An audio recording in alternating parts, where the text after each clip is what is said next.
देवी आद्याशक्ति का रहस्य। देवी भागवत पुराण के अनुसार एक बार नारद जी ने अपने पिता ब्रह्मा जी से पूछा कि संपूर्ण ब्रह्मांड का आविर्भाव कैसे हुआ तथा इस चराचर जगत का परम परमेश्वर कौन है।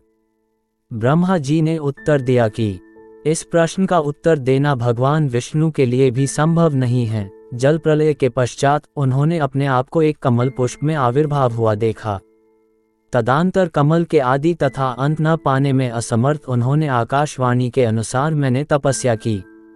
मधु तथा कैटभ नामक दो महादैत्यों द्वारा प्रताड़ित होने पर भगवान विष्णु उनकी सहायतार्थ प्रकट हुए। उन्होंने मेरी रक्षा हेतु दैत्य भ्राताओं से 5000 वर्ष तक युद्ध किया, परंतु विजय न प्राप्त कर सकें।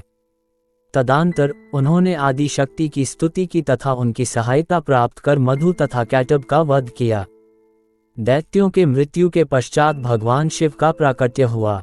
वास्तव में भगवान विष्णु के अंतःकरण की शक्ति आद्याशक्ति महामाया योगमाया है। उन्हीं से प्रेरित होकर वे दुष्टों का संहार कर तीनों लोकों का पालन करते हैं। तदांतर हम तीनों को सृष्टि, पालन तथा संहार का कार्यभार स्वयं भगवती आदि शक्ति द्वारा प्रदान किया गया, परंतु शक्तिहीन होने के कारण हम तीनों के मन में नाना प्रकार के शंका का उदय हुआ।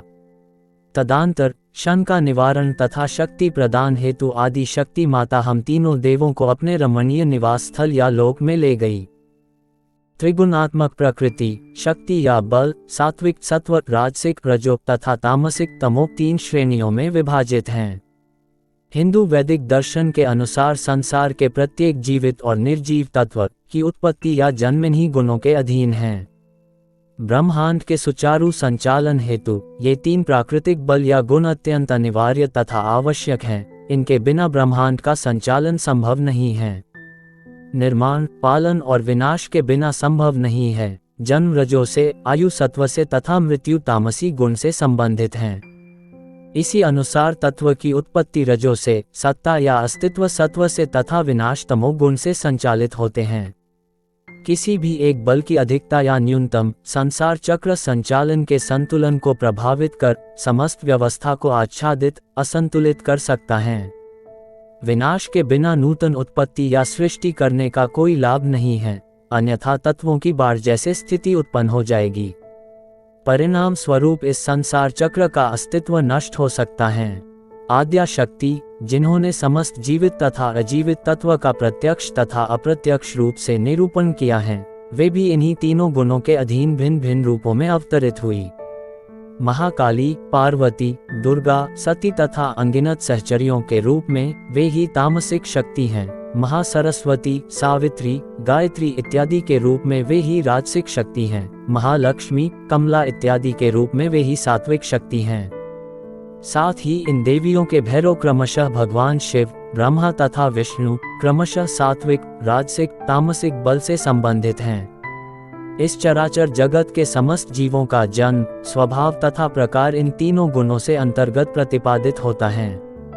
जन्म के अनुसार हिंसक प्राणी जैसे सिंह, बाघ, कुत्ता, बिल्ली इत्यादि तामसिक गुण संपन्न हैं। इसी के विपरीत गाय, छाग, मेष, महिष इत्यादि सात्विक गुण संपन्न हैं। गिलहरी, मछलियां इत्यादि जो दोनों आमिष तथा निरामिष भोजी हैं, राजसिक गुण से संपन्न हैं। स्वभाव से किसी को किसी भी प्रकार से कष्ट पहुंचाना तामसिक है। अपने शत्रु तथा मित्र दोनों में समभाव रखना, किसी द्वेष का न रखना, निंदा, चर्चा, वाणी तथा शारीरिक रूप से कष्ट न देना सात्विक गुण है। देवी आद्याशक्ति नाना स्वरूपों में अवतरित हो संपूर्ण ब्रह्मांड के समस्त तत्वों में विद्यमान हैं। इनके अनगिनत अवतारी रूप हैं। त्रिदेवों के रूप में ब्रह्मा, विष्णु तथा भगवान शिव हैं तथा त्रिदेवियों या महादेवियों से स्वरूप में ये ही महाकाली, महालक्ष्मी, महासरस्वती हैं। महाविद्याओं के रूप में यही 10 महाविद्या काली, तारा, श्री विद्या, त्रिपुर सुंदरी, भुवनेश्वरी, छिन्नमस्ता, त्रिपुर भैरवी, धूमावती, बगलामुखी, मातंगी तथा कमला हैं। नव दुर्गा के रूप में यही शैलपुत्री, ब्रह्मचारिणी, चंद्रघंटा, कुष्मांडा, स्कंदमाता, कात्यायनी, कालरात्रि, महागौरी तथा सिद्धिदात्री हैं। समस्त योगिनियां जो पार्वती की सहचरियां या सहेलियां हैं, भगवान विष्णु की योगमाया शक्ति के रूप में देवी ही महामाया या योगमाया नाम से विख्यात हैं। जब भी इस संसार के संचालन हेतु देवताओं को संकट का सामना करना पड़ा है, तब तब इन्हीं देवी ने भिन्न भिन्न रूपों में अवतरित हो देवताओं की सहायता की तथा उन्हें संकट मुक्त किया। असुर जो सर्वदा ही स्वर्ग लोक के राज्य को प्राप्त कर नाना प्रकार के दिव्य भोगों को भोगने की अभिलाषा रखते थे, ब्रह्मा तथा शिव की कठोर तपस्या कर उनसे कोई वर प्राप्त कर लेते थे। असुर दैत्य स्वर्ग पर आक्रमण कर स्वर्ग लोक पर अधिकार कर लेते थे तथा समस्त देवताओं के भागों को स्वयं भोगते थे। ऐसी परिस्थिति में देवताओं को इधर उधर भटकना पड़ता था तथा स्वर्ग लोक के समस्त भोगों को असुर ही भोगते थे। जब जब देवताओं के सन्मुख इस प्रकार की विपरीत परिस्थिति प्रस्तुत हुई, इन्हीं आद्याशक्ति देवी अपने नाना अवतारों में अवतरित हो समस्त दानवों को युद्ध में परास्त किया तथा देवताओं को भय मुक्त कर उन्हें उनके पद पर पुनः अधिष्ठित किया। सर्वप्रथम भगवान विष्णु जब मधु और कैटब से 5000 वर्ष तक युद्ध करते हुए थक गए, उन्होंने सहायता हेतु आद्याशक्ति की आराधना की। फलस्वरूप आद्याशक्ति प्रकट हुई और उन्होंने भगवान विष्णु से कहा कि मैं इन्हें अपनी माया से मोहित कर दूंगी, तब आप इनका वध कर देना। देवी आद्याशक्ति से मोहित हुए ये दोनों महादैत्यों ने भगवान विष्णु को आशीर्वाद दिया कि जहाँ न जल हो और न ही भूमि, ऐसे स्थान में उनका वध करें। उस समय प्रलय पश्चात सर्वत्र जल ही जल व्याप्त था। भगवान विष्णु ने अपनी जंघा पर उन महादैत्यों का सर रखकर अपने सुदर्शन चक्र से उनके मस्तक को देह से अलग कर दिया। दैत्य राज महिषासुर, शुंभ निशुंभ, रक्तबीज इत्यादि समस्त दैत्यों का देवी ने ही अपने बल तथा पराक्रम से वध कर देवताओं को भय मुक्त किया। जब जब देवताओं पर विपत्ति या संकट उपस्थित हुआ, सभी देवों ने मिलकर इन्हीं आद्याशक्ति की आराधना स्तुति वंदना की तथा इन्हीं शक्ति ने अपने तेजो बल पराक्रम से समस्त संसार को भय मुक्त किया। इनके मुख्य नामों में दुर्गा तथा काली नाम सर्वाधिक प्रचलित हैं।